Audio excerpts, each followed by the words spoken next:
Bienvenue dans ce nouveau numéro d'actualité internationale. Des dizaines de manifestants ressortissants congolais et burundais à Ottawa ont descendu dans la rue ce mercredi 25 février 2026 pour dénoncer les attaques contre les civils Tutsi Banyamulenge dans les hauts plateaux de Minembwe, dans l'est de la RDC. La manifestation se tient devant l'université Saint-Paul où le ministre congolais de la communication Patrick Muyaya participe à une conférence de presse suivante. We need justice. We need justice. We need justice. We need justice. Stop killing Banyamulenge. Stop killing Banyamulenge. Stop killing Banyamulenge. Stop killing Banyamulenge. We need justice. We need justice. We need justice. We need justice. Stop killing Banyamulenge. Stop killing Banyamulenge. We need justice. We need justice. We need justice. We need justice. We need justice. We need justice. Stop killing Banyamulenge. Stop killing Banyamulenge. Ça nous fait très mal, comme Canadiens, que le Canada puisse recevoir aujourd'hui le ministre de Communication Muyaya. C'est très honteux pour nous. Ça nous fait mal, c'est nous humilier. C'est marcher sur nos droits, c'est marcher sur les morts qui sont en train de mourir chez nous. Les lots, comme on a Muyaya aye awa, c'est nous injurier, c'est nous dénigrer. Et laisser que le gouvernement canadien puisse laisser Muyaya rentrer dans ce pays et faire une conférence dans une université qui est en train de promouvoir la justice et l'unité. Ça, c'est vraiment piétiner le mot même de la justice. Nous disons à la communauté internationale, nous disons au gouvernement congolais, arrêtez de massacrer les Banyamulenge et la communauté Tutsi qui est en République démocratique du Congo. S'il vous plaît, on perd chaque jour, nous sommes en train de perdre plusieurs personnes avec des drones, des gens qui ne sont pas armés.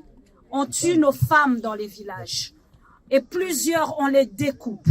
On demande que ces massacres puissent arrêter. Nous voulons la paix. Nous demandons la paix. Et ceux qui sont complices, la communauté internationale, nous savons très bien que les massacres qui sont derrière, c'est aussi des massacres et des guerres minières. S'il vous plaît, nous sommes en train de finir chaque jour. Il y a des femmes qui sont en train de mourir chaque jour. Arrêtez les massacres de Banyamulenge. Arrêtez les massacres de Tutsi. Le Congo nous appartient tous.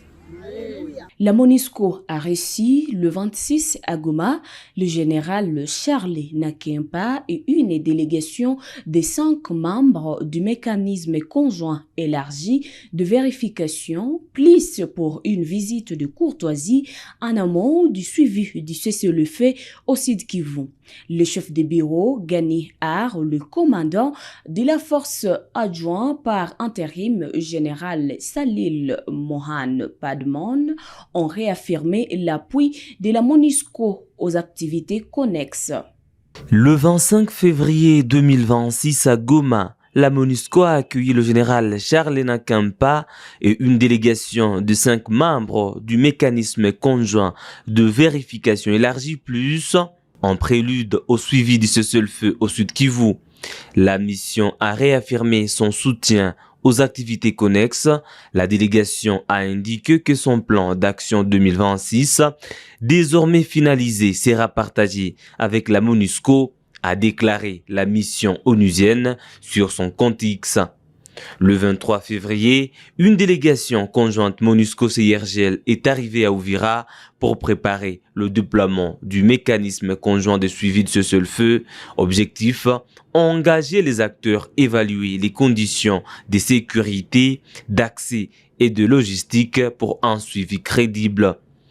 Cette visite intervient dans un contexte tendu dans l'est du pays où l'armée congolaise, alliée à l'armée burundaise et au Wazalendo, a lancé une offensive contre plusieurs combattants de l'F-123 malgré le cessez-le-feu.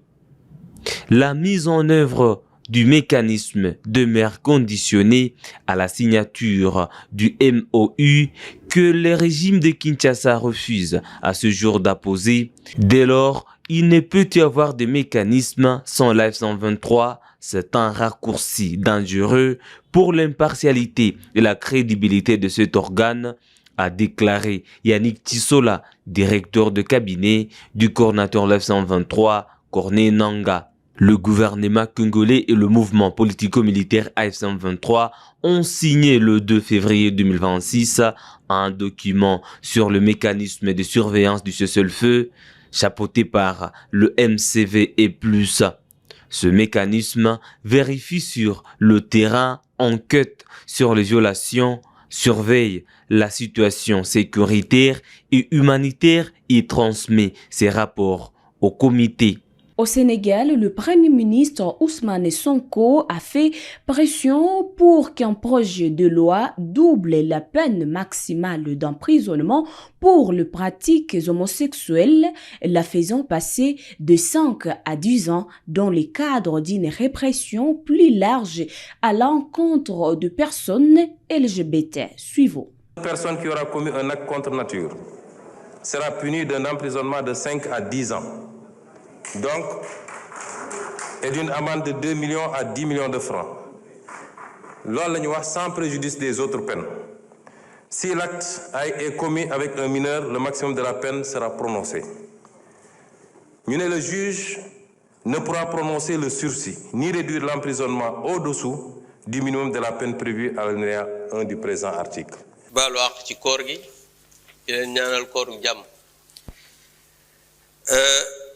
Monsieur le Premier ministre, notre pays est secoué depuis quelques jours par une succession de scandales autour d'une transmission de VIH par des personnes dites homosexuelles.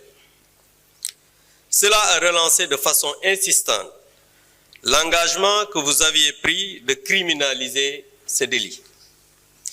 Je rappelle que notre gouvernement avait bien prévenu que cet engagement n'était fait que pour la propagande électorale, que jamais, selon le renseignement dont nous avions alors connaissance, il ne serait respecté. Et vous nous donnez raison, parce que, Monsieur le Premier ministre, en effet, le 3 décembre 2022, vous déclariez ceci. Quand nous serions élus au Sénégal, la loi criminalisant l'homosexualité sera l'une des premières lois votées. Pourtant, le 18 février passé, le gouvernement dont vous êtes le chef a adopté un projet de loi proposant juste un réaménagement du délit. Puisque vous êtes le chef de la majorité parlementaire, vous nous l'avez dit ici, allez-vous demander à vos députés de faire une proposition d'amendement pour criminaliser le projet gouvernemental? Sinon, qu'est-ce qui vous empêcherait de tenir votre engagement? Monsieur le Premier ministre, jamono yi réew mi dafa am ay coow lu bari muy wàllu góor jigéen te yow sa gouvernement tey jii yow yaay chef du gouvernement ak chef majorité parlementaire waaye le 3 décembre 2022 da nga waxoon ne nga ne boo yegsee ci nguur gi ak ñi nga àndal loi yi ngeen di njëkk a voté bokk na ci buy criminaliser wàllu ngóor jigéen ñu gis ne conseil des ministres yi passé def ngeen benn projet de loi ngeen adopté ko ngeen ne da ngeen di gën a diisal li nga xam ne mooy daan yi ci wàllu góor jigéen dëgg la loolu baax na waaye ñuy wax ne comme da nga ne woon dañuy criminaliser homosexualité est-ce que parce que nag loolu ruse la parce que daan yi nga diisal ko ak criminaliser ñaari chose la yoo xam ne bokkul est-ce que di ngeen respecter engagement bi ngeen xam ne jëloon ngeen ko pour criminaliser homosexualité parce que jàpp nañ ne depuis quelque temps li ñuy gën a mettre en avant moom mooy la transmission du VIH/Sida ndax loolu gis nañ ne lu garaaw la maanaam parce que nag nit ñoo xam ne dañuy jël doomu jàngoro ju mel ne VIH di ko transmettre de manière volontaire c'est très grave mais gis nañ ne ñi nga xam ne dañ leen a inculpé pour acte contre nature maanaam wàllu góor jigéen dañ leen a bàyyi ñu dem donc dafa mel ne dañuy xeex maladie ba pare bàyyi wàllu góor jigéen donc en tout cas su fekkee ne engagement yi nga xamante ne nii jëloon ngeen ko te ba tey respecté wu leen ko dafa am lu tax respecté wu leen ko ñu bëggoon devant la représentation nationale nga wax ñu exactement. C'est tout pour l'actualité internationale. C'est votre première fois de nous suivre. N'oubliez pas de vous abonner et d'activer la cloche de notification pour être à la une des informations.